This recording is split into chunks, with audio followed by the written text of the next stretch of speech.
Anyone wanting to offer differing opinions may do so by calling the show at 973-720-2738. Abusive callers will be rejected. Now here's your program on WP 88.7 FM Brave New Radio.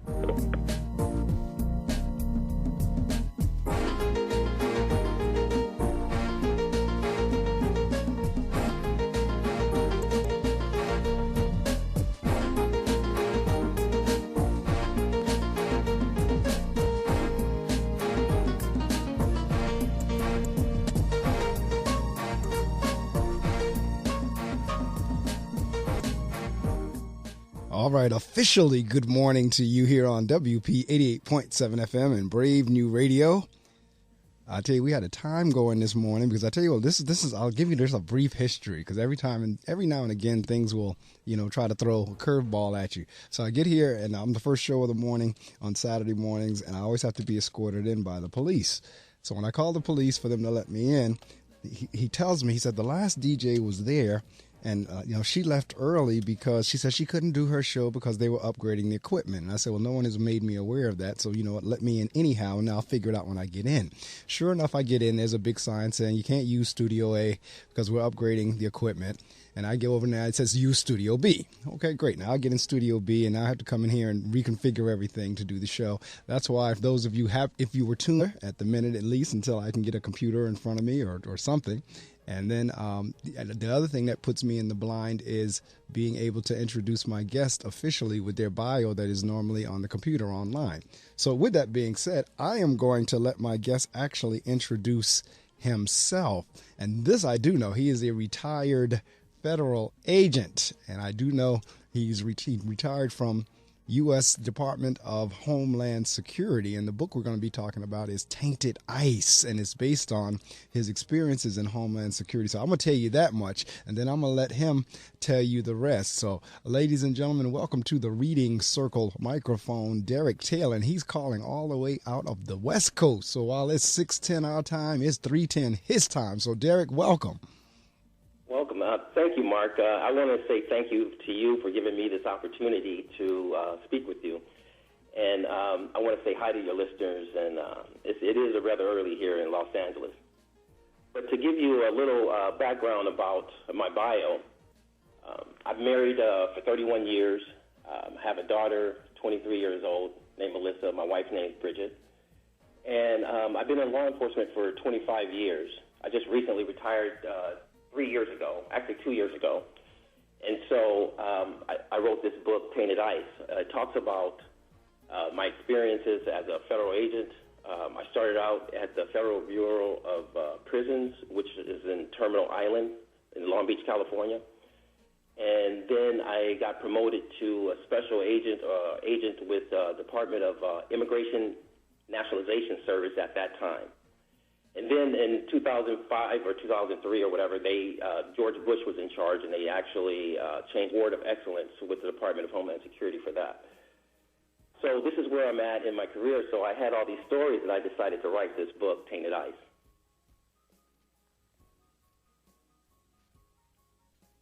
Hello.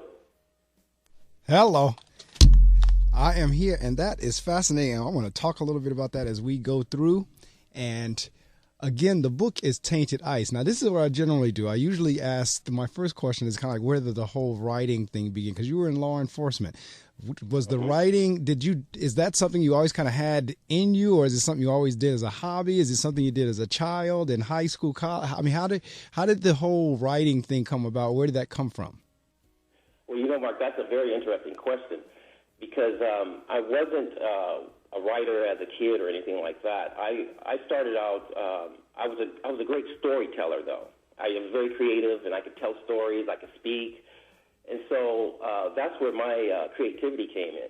It just so happened that when I started working at my first year as a federal agent, I kind of got a glimpse, let's say a vision from God that, pay attention to details because you're going to write a book. And I kind of felt that. So what I did was I just took down little notes through my whole career, and I jotted these notes down, and this is how it came to a book. And so you were actually, as you were working various cases and going through different scenarios, you were kind of keeping a log or keeping them in your mind? I did. What happened was, I began to, my career was very interesting. Like I said, I was involved in a shooting during this process, and I survived a guy shooting at me 15 times, a gang member out in Riverside, California. Shot at me 15 times, and I actually got hit that. I felt like, wow, the reader's going to really enjoy this. I brought the reader in on what I was saying. And that's exactly what ought to happen. That's what good writers do, that they pull the reader in. So we're going to share some information with the listening audience. And while I'm sharing this information, make sure you get on all your social media sites and you tell somebody Derrick Taylor is on the Reading Circle with Marc Medley. Tell them to tune in to gobrave.org, wherever they are in the world. So, Derrick, I stopped saying I'm going to take a break because I was scared folks might think I went somewhere. So, I don't take a break. I just tell them I share information with them for a couple of seconds. And for them, while they're listening to that information, to get on their social media sites and let somebody know that we are indeed on the air. So do that while I share this with you for the next 60 seconds or so, and then we'll be right back to our, what I'm sure is going to be a fascinating interview, particularly now that we've gotten things up and going beyond our technical difficulties. So don't you dare move unless you're turning up your computer speakers or your radio, and then unless you're typing on your keyboard or texting somebody to tune in now. If you own a gun, you have a full-time responsibility. When you aren't using it, be sure it can't get into the hands of curious children, troubled teenagers, a thief, or anyone else who might misuse it. Your family, friends, and neighbors are all counting on you. Remember, always, lock it up. For more information on firearm storage safety, visit ncpc.org. This message brought to you by the National Crime Prevention Council, the Bureau of Justice Assistance, and the Ad Council. In 50 feet, turn left. Why are you driving so slowly? After a few drinks, I'm taking it slow. Well, you're not fooling the cop behind you. What? Get ready to pay in 0.1 miles. Getting pulled over for buzz driving could cost you around $10,000 in fines, legal fees, and increased insurance rates. Nothing kills a buzz like getting pulled over for buzz driving, because buzz driving is drunk driving. Brought to you by the National Highway Traffic Safety Administration and the Ad Council. You're listening to The Reading Circle with Marc Medley on Brave New Radio.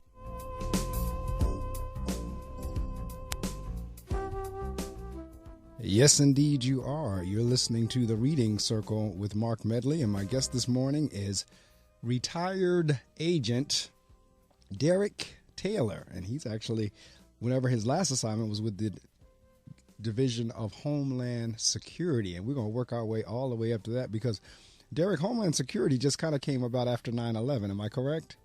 Yes, that's correct. Okay, so that division was not... So what they did, Mark, was they combined U.S. Customs with Immigration and Nationalization Service, and they formed umbrella with Department of Homeland Security. So they just made it one big department. Right. So it started out with a lot of chaos, as you can imagine. Oh, I can, and we're going to work our way up to that a little bit. So, because what I'm going to do is kind of work, through your history and then work right on into the book and talk about, because this is what's fascinating. When I first read your bio and it said retired federal agent, I'm like, oh, wow, this is going to be fun. So just kind of like, what made you choose to go into law enforcement? Well, when I was growing up, I was around, like I said, in South Central LA, and so most of my friends were being arrested, and a lot of them were passing away out in the streets. So I decided I wanted to do either two things: either I was going to become a minister, or I was going to become in law enforcement. So I happened to run across a mentor that was a police officer, and he kind of stirred me towards that way. And it so happened that the government happened to reach out to me when I was in college, because I guess they needed to get some people of color into the agency. So that was an opportunity for me. And it's interesting you put that combination together between being a minister and a police officer, because one of the associate ministers at my church is a police officer, or a former police officer as well. And she actually, she was, I think she retired. But she was ministering even as a police officer. But I think she's now retired. But I always find that combination interesting, but at the same time so needed. Mm-hmm. So true. It really is, because, in terms of doing police work, you hear so much about police brutality and everything. And I can only imagine, because I work in the school system. And and I know where some of the kids will take me in terms of inside what you want to do. So I can only imagine after chasing somebody for X number of blocks and they're resisting arrest and the adrenaline is high and you need to subdue them and so forth. I can only imagine what's that like. And that's why I don't necessarily jump on the police brutality bandwagon. And now I'm not saying they're not bad officers out there. Just like there's bad teachers, there's bad preachers, there's bad everything else. But I can totally understand how what happens because once the adrenaline is flowing like that and you're subduing somebody, once you get them where you need them, you're not necessarily trying to beat the daylights out of them, but you're trying to apprehend them. And a lot of people don't get that. And the thing that really annoys me is why the person, because I mean, it's rare. Every now and again, Derek, I'm sure it happens, but it's rare that somebody's just walking down the street doing nothing and a police officer just jumps on them. Usually. Yeah, that's true. That is correct. It's usually an apprehension. I know every police officer is not a bad police officer. And I do know that corruption exists in just about everything, and surely it has to exist in there, and I know it does, and that's why, as we work our way up to tainted, I knew it had to be something like it based on the title, because it's a tainted. And anything that's tainted is corrupted. So it had to be something in there. Whenever I looked at the book cover, I read the synopsis, and I said, okay, tainted ice. Okay, something's going on there. If you've just joined us, this is the Reading Circle with Marc Medley on GoBrave.org and here locally on WP 88.7 FM. We are Brave New Radio. My guest this morning calling all the way from Los Angeles. People don't believe me a lot of times because a lot of my guests are on the East Coast, and I always reference my California guests. And I always tell them, I said, we think it's early, but I've had guests on the show from California that it's 3 o'clock in the morning their time, and they're like, whoa. And I'm like, yeah, it does happen. So this, for those in the listening audience, this is one of those days it has indeed happened because Derek is calling out of Los Angeles, so it's about 3:20 or so LA time. But I know I'm sure there's some corruption that goes on, and which, again, even kind of makes the ministry or the morality dynamic even that much more, because now for someone who really is trying to do it the right way, they have a conscience, they have their morals, trying to do it the corrupt way is going to be a disconnect, or it's going to be dissonance there. So yes, that's so true. Like when you get into these agencies, it becomes a really big bureaucracy. So it's just like there's nobody watching the head person, so there's no leadership as far as people don't realize the structure and how it is within a police department or also a federal agency. You have so many hires and you got so many people that get through the cracks that you see these corrupt things going on, and I thought to myself, wow, this is something that, and these are news articles that back my findings and everything, and these are people that I actually knew, so it was very difficult to expose this, but I just felt like, wow, this is something that, I could really discuss, bring up a conversation. Well, the funny thing is because officers and agents are in the role that they're in terms of authority, the question does come up, well, who polices the police? I mean, because it's like, if you're the law to enforce the law, who now enforces you? Like, is there such an entity that would now be policing you? Which, for the most part, in terms of legal and law, the buck really does stop with the officers and agents. Right. And so that question, it does always beg that question, well, who's policing the police? And if the police go bad, who do we take to about them? Right. And if they form and then, you realize, what I realized over my career, in which I talk about in the book Tainted Ice, is these units, these places of work where police work, they form a friendship, they form a group, and a group can make hire friends and friends of friends, and before you know it, they're running. I can understand in the heat of the moment, but people are dying at the hands of some of this stuff, and not to mention the stuff that we don't even see. Because now you get into, I guess when you start talking corruption, you're beginning to talking about covering up for something that shouldn't have happened. Right. And so, like, take, for instance, that New York kid. I think he was selling cigarettes or something like that. That's correct. But you get some officers that look at a man's size and the color of his skin, or just somebody that just looks different in a different community. And you get an officer that's not used to that community, then, his kids. And I work with urban kids, African-American, Hispanics predominantly. And I'm constantly encouraging them, look, first off, don't do anything that would cross your paths with the law. That's the first thing. Don't do anything, because like I said, it's rare that I've heard of anybody that didn't do anything, other than the rare occasions every now and again. But it's really rare that somebody that's just don't have a record or anything to do with the law, wasn't in the wrong place at the wrong time, that gets them. So that's my encouragement to them. Like, look, don't do, you know what the possible consequences are going to be. So don't do anything that's going to cause you to be in that path. But secondly, you hit on something just a minute ago in terms of sensitivity and adrenaline being even heightened. If in my mind, I'm in a community that already in my mind, I believe permits or commits the bulk of the crime because of the color of your skin or your race or whatever, already, I've already made a judgment in my mind that you're guilty. Right. So by the time I begin apprehending you, I'm coming at you with a little bit more force than I might have come at somebody in another community. Mm-hmm. And that's why I always tell people, you have to understand, if they're coming, if the mindset is already, I might even be scared, because that's what I want to ask you too, in terms of just what is the courage and the mindset of someone that's a police officer. Because it's funny, you know, for the firefighters and the police officers, you all are running into situations that everybody else is running out of. Right. Whenever, I mean, you all are running into trouble while we're trying to run out of trouble. So that to me takes a whole different mindset in and of itself. So you already have like a kind of like a different type of courage, a different type of mindset.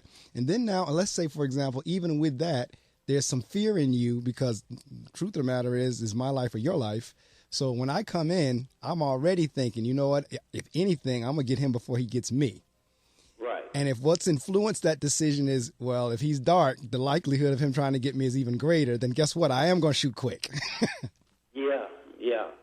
And, you know, and that's the one point that officers have to deal with. You have to make these quick decisions and be precise about these decisions, because these decisions can also put you behind bars. So it puts a great deal of stress on you. And the thing is that if you don't, what I did when I was coming up, where I was really good in honing in on my skills, was I got diversified. I really got into gangs. I got to know each and every culture of gangs and what they thought, how they did it. And so that made my skill at a high level that it was easy for me to communicate with anybody. So I wasn't quick to grab my gun at times. But then again, being involved in a shooting and surviving it, I would have went in that situation a little different. So, I mean, it's really a tough situation to be in. It really is. And that's why, like I said, I from the brutality charge, I kind of look at both. I try to see both ends of the spectrum. I don't just run to Al Sharpton right off the bat. And there are a lot of times, yes, Al is needed, no question. But then there's a lot of times it's like, all right, now everything is not. And then, as I said earlier, no one ever rolls the tape all the way back to why Junior was in that stolen car to begin with. I mean, nobody takes it there. They always get to the brutality end. Right. So that's why I always try to weigh it out.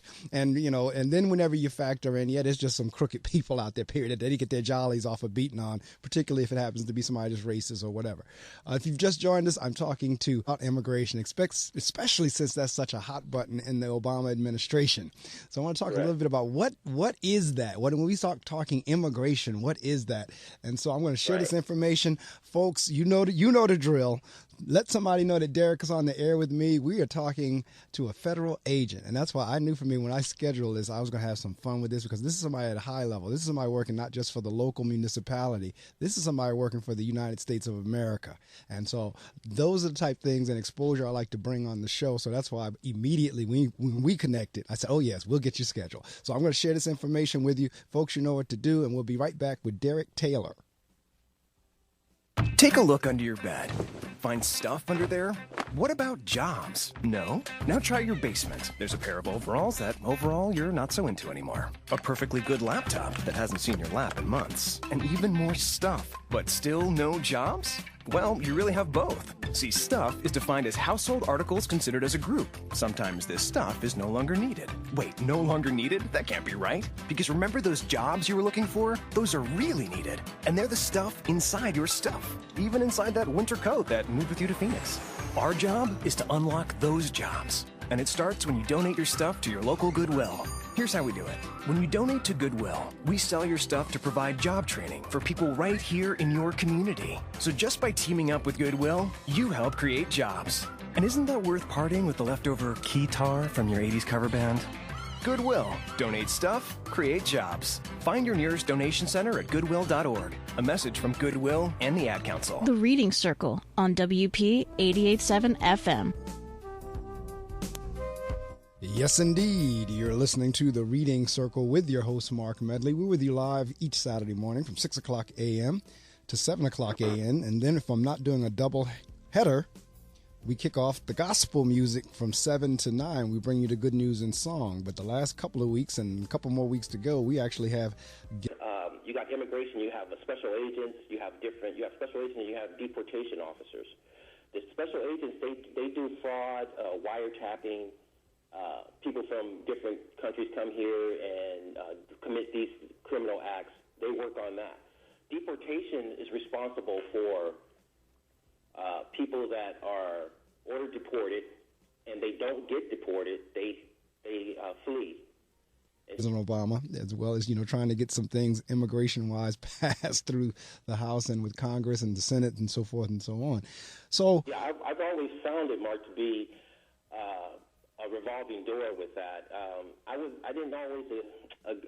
really on the fence with this over the 25 years I've been there, because it seems like a lot of it was wasted money, which I talk about in the book Tainted Ice. I talk about how they were housing kids in detention centers. I didn't really feel good about that, and I spoke up about it, and it just seemed like a very humane way that we do things here in the United States. So I was really, my whole career, what I did was I worked fugitives. I worked gang members. So I never got involved in just deporting people, breaking up families, because I felt like financially, money-wise, that it was just a revolving door, and it wasn't really, say you deport 3 or 4 people, 10 people come. Sometimes they would just, shun me off. So at the end of my career, what happened was I filed a lawsuit against the government, and I actually won this lawsuit. And what happened was they gave me a 3-year gag order that I couldn't say anything. So during this 3 years, they didn't put this in the stipulations. So what I decided to do was write this book. So I had all these notes, and I had all these visions of all things that I went through. So I wanted to tell people this is not a get-back book for me, but it is things that really affected me, because I drew a line in the sand at the beginning of my career as far as my integrity in here. And these are people that I know that are in jail. Some of these agents are in jail for stealing tax dollars, like charging extra overtime and stuff like this. So I exposed all this in this book. And because, these are our tax dollars. Correct. And you think that federal agents, you think, wow, they're the best, they're the top of the top. But a lot of them, as far as what I experienced in my career, I experienced a lot of corruption, a lot of mean people. It's interesting because you mentioned the word integrity a couple of minutes ago, and I don't know if many people realize that whenever they refer to police officer as pigs, that actually was an acronym for pride, integrity, and guts. That's where the P was for pride. I do my background checks too. So I tell folks all the time. I am not shocked or surprised by anything. Yeah. So you did some time in the military. How many years did you do? I actually did 9 in the Air National Guard. I was a jet engine mechanic here at McGuire Air Force Base. Oh, so you know how to structure the government agency. Oh, yes. That's how it's structured. And it's easy to get lost with the people, like I said, they hire friends of friends.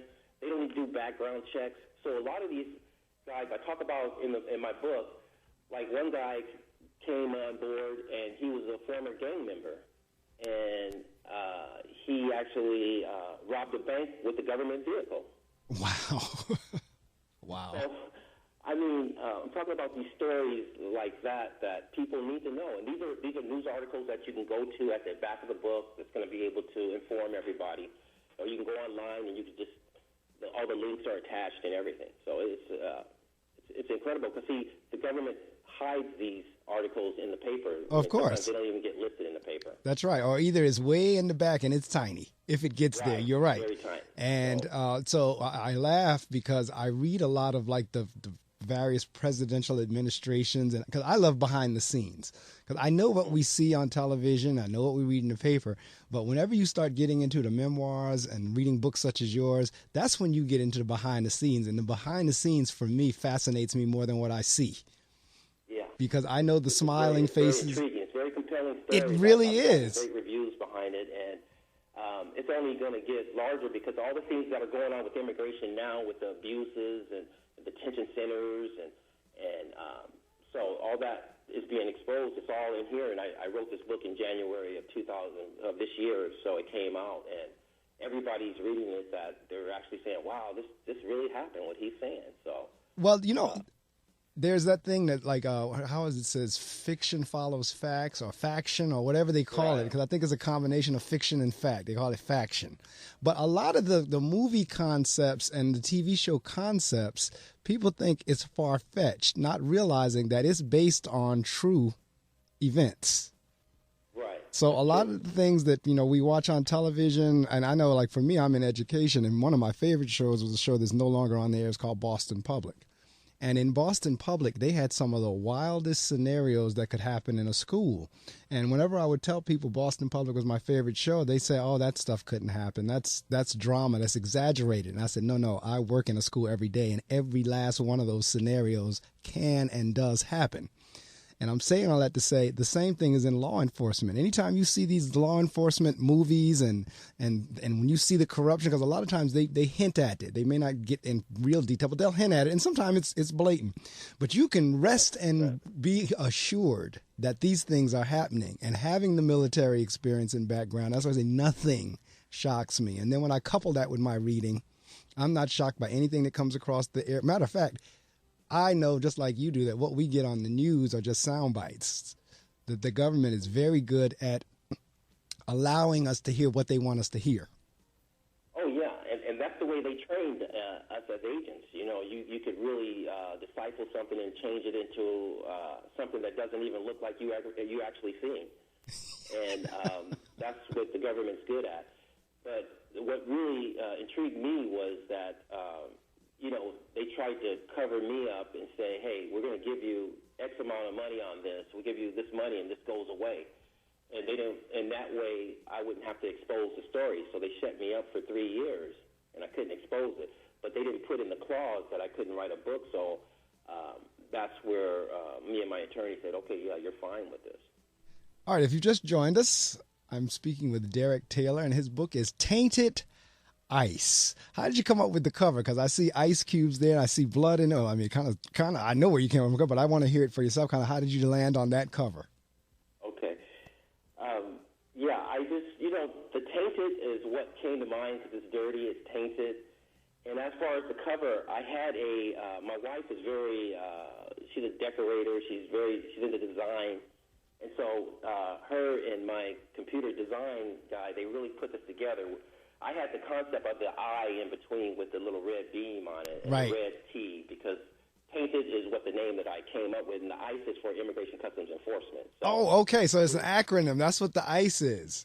Yeah, that's what the ICE is. Gotcha. All right, and I love play on words. So all right, that makes a bunch of sense to me. Yeah. So when people get the book, they'll see it, and you see the cube. You see an eye inside the ice cube at the top. And it shows like somebody's looking at it. It's just very moving. You referenced earlier about being shot, and I was jokingly saying that for those of you in that line of work, whether it be fire or whether it be police or what have you, you're running into situations where everybody else is running out of. What is running through your mind when you're going into a situation where you could possibly be shot, and you were shot? What is going into your mind whenever you're going into that? It's I guess, like you said, it becomes an officer or a fireman's fiber. That's what you feel like your purpose is. So you don't have that fear of something happening to you because you feel as if you're almost nothing can ever happen to you. You don't go into that with that feeling. So when you get into I go into these gang-infested neighborhoods, and as I was talking about in the book, you begin to feel like it's your home away from home. So my adrenaline would always flow on each house, especially after I got shot and survived. But it also, it gave me pride, like I'm taking somebody off the street, gave me joy, like, hey, I'm making a difference in the community. So that badge means that to me as far as I was concerned. Did you? And I know you've come across this situation as well in terms of you go through all of that to get the perp off the street, and then they get in court and get let go. Yeah, that happens a lot out here in California because the jails are overpopulated, and so I would arrest a lot of these gang members, and like a week later, they would be rearrested, and I'd see them again within a week. That was just an ongoing problem in Los Angeles because so that told me at the time that our system is not working. Correct. And regardless of what president was in charge, it's been gone. I've been an officer since George Bush, the first George Bush, and so it's always even under Reagan, it always been like this. It's a revolving door. So I don't think that we're making any progress whatsoever. Yeah, that's the scary part. And the funny thing is, in terms of the gangs and the mafias and the this, that, and the other, because of the illegal money and the amounts of illegal money they make, they can afford the best attorneys. Yeah, and then in my book, Tainted Ice, they also pay off a lot of agents at the border. Correct. I mean, you see, if you go to my website, taintedice444.com, you'll see all the stories I have with officers actually taking pay, and they actually pay them money to get drugs, guns, everything through the border. I mean, this is an ongoing thing at the border. Correct. And you know what, Derrick? It has to be, because there's no way in the world that folks could get things in past barriers that are in place to not let things in unless someone has broken the system. And usually bribes and money and payoffs allows the system to be broken. Yeah, and you see some of the top executives that they have doing these type of shenanigans. It's really surprising that you could see someone that's making about $150,000 a year want to more and want to be able to take a bribe and take a kickback. So I talk about that a lot in the book, where you see these people have been arrested. And the funny thing is that they don't really get a lot of time, and they keep their retirement. Of course. So it's just mind-blowing to me. Yeah, right. And you're going to go to a prison where, it's not going to be nice. It's not going to be hotel-like. That is so true. And that's what I tell the youth, because I do a lot of speaking to youth and gang members and men's groups, and I talk to the youth about that. Don't think that it's like on TV where, you walk in this yard. No, you're going to be in a hot jail cell that don't have nothing in it. It don't have nothing, and you're going to be around a lot of people that you don't know with one restroom. That's right. And it's so, because what this gang, and the gangs are real good at making it appear as if they're doing what they do out of love, when in truth they really are doing what they do to use you. But if I'm not, only those top members are the ones that are collecting all the money. That's right. But if I'm a kid, is basically a puppet. Right. And so I used to run across some kids that were so intelligent, Mark. I mean, very creative, very intelligent, could do other things with their lives. But that family structure is where it was broken down. And I just try to nurture the youth and try to tell them, hey, you know what, there's something better for you than this lifestyle. That's correct. Who's just joined the call? Hello? Brad Curry. Hey, Brad, how you doing? We're finishing up my 7 o'clock interview, so you're more than welcome to hang on and stay on, and we'll get going around the 7 o'clock hour. But stay on, because it's an exciting conversation. Thank you, sir. All right, thank you. So, Derrick, yes, I mean, that's where, like we were saying, for a kid that the family structure has broken down and they're now in the street, the gangs become appealing because that provides now the family structure. So if we now get to the kids before they get, because, truth be told, whether it's fraternity, sorority, the Masonics, or whatever, the Big Brothers, the 100 Black Men, for the most part, I tell kids all that, it's the same principle. It's just that those things are set up for us to do good, compared with the Bloods and the Crips and the Latin Kings and the this, that, and the other, who are set up to do harm. But the principles are the same. Yeah, that's so true. And see, that's why it's important that people like you and myself, that are having leadership roles and giving up their time and opportunity to change some of these kids' lives. Because I see our youth as, a lot of them are very intelligent, and somehow they get lost because, like you said, that's their home, that's their brotherhood, and they tell them, wow, you're going to be at the top one day or whatever, and they're basically just using them in that capacity. But, I want to make a change in that. That's my second half of my career right now.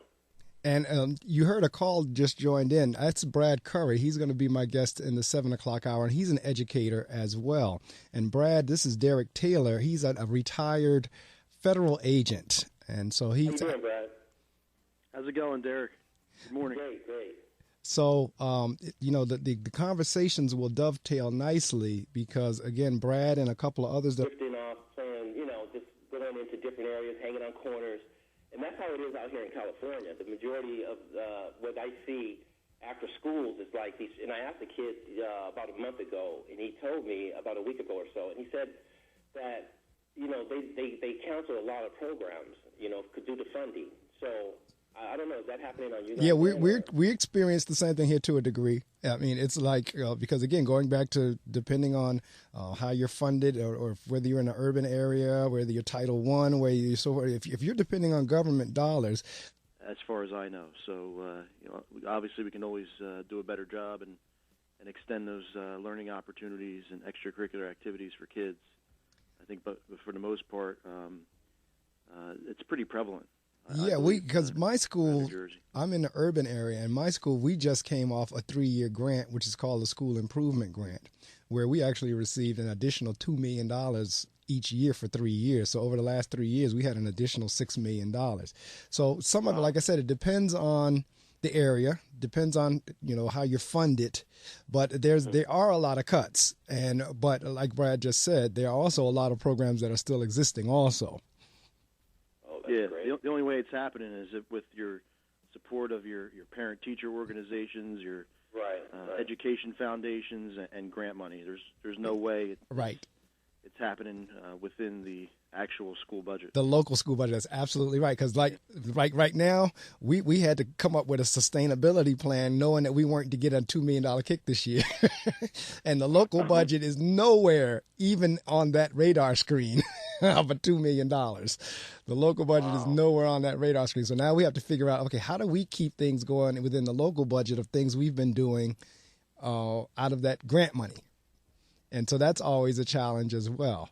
Well, I tell you what, we're down to the last couple of minutes. Derrick, I'm going to have you back on the show because Brad, this morning earlier, when we kicked off Derrick's interview, we were having some technical difficulties. They're doing some work in the studio right next door, and unbeknownst to me, when I walked in here, had to now come in and reacclimate the other studio. And we got up and going, and Derrick and I did get underway. But I do want to have you back, Derrick, because all of my guests actually get an open invite to come back if you're doing some additional work or to further discuss your work. But I also give this last couple of minutes to the author to promote. You can promote your book. You can say your website. You can say everything else except the actual cost, the price. But anything else in terms of where you're going to be, what websites, is it an e-reader? Can they download it? Can they order it from a Barnes & Noble per se or what have you? This is your opportunity to promote Tainted Ice. Okay. Yeah, Tainted Ice is, my website is taintedice444.com. And on that website, you'll get oodles of information about what the book's about and also samples of what the book entails, certain chapters. Also, you will see, you can purchase the book at Barnes & Noble's. Amazon will be on there next week. Also, a distributor, DBM, they have the Kindle version, the book version, and also the ebook. So on Barnes & Noble's, you can get the ebook at any time. So it's really... it's ongoing, and as far as all my speaking engagements and what have you, they're listed on that website. So I'm looking forward to coming back to your show, Mark, and I really appreciate your professionalism. It's just a joy that we pass across, so I'm really proud of that. Well, same here. It's reflected back the other way and returned for sure. And the fact that Brad, he's actually in California, so it's 4 o'clock. Guys early with us. they will have the opportunity to still catch the interview at a later time, and I archive them as well. People can go onto the site and click onto it and listen to it at a later time. So it's a win-win situation. You might lose a little bit of sleep in the beginning from, when we do the initial interview because we do it live, but in the long run, in terms of publicity and everything, because Derrick, you'll see on LinkedIn and Twitter and everything else later on today or either later on in the weekend, the interview on the air. Yes, and I am on LinkedIn also. If you just put in Tainted Ice, you'll see that also. So it's really good. All right. Well, I tell you what, then, and you said Amazon is not there yet for download? No, they'll be there next week. Next week. Okay, then if I don't download it on Barnes & Noble, I'll download it next week on Amazon. Because after I got my iPad, and I didn't think I was going to like the Kindle. I really didn't. But after I got my iPad and I started downloading books in there for the convenience of it, because I take my iPad everywhere I go. So for the convenience of it, it is just great to download everything, and I have everything with me. So there's no downtime reading-wise for me, no matter, because people say, how do you get through so many books in a year? Because I don't have downtime with reading. Everywhere I go, I take something to read with me. So, all right, with that, I have the Kindle version on there with DBM. They're a company that actually has the book, and they're exposing the book also. So. Okay. Well, with that being said, my friend, have a great day, and we'll be in touch. All right, Mark. Thank you very much. Take care. Bye. All right. Good. Take care now. I was about to say good night. For him, it is good night. So, okay. Brad, looks like the other two are trying to come on. I'm going to get them in, and then we'll be underway.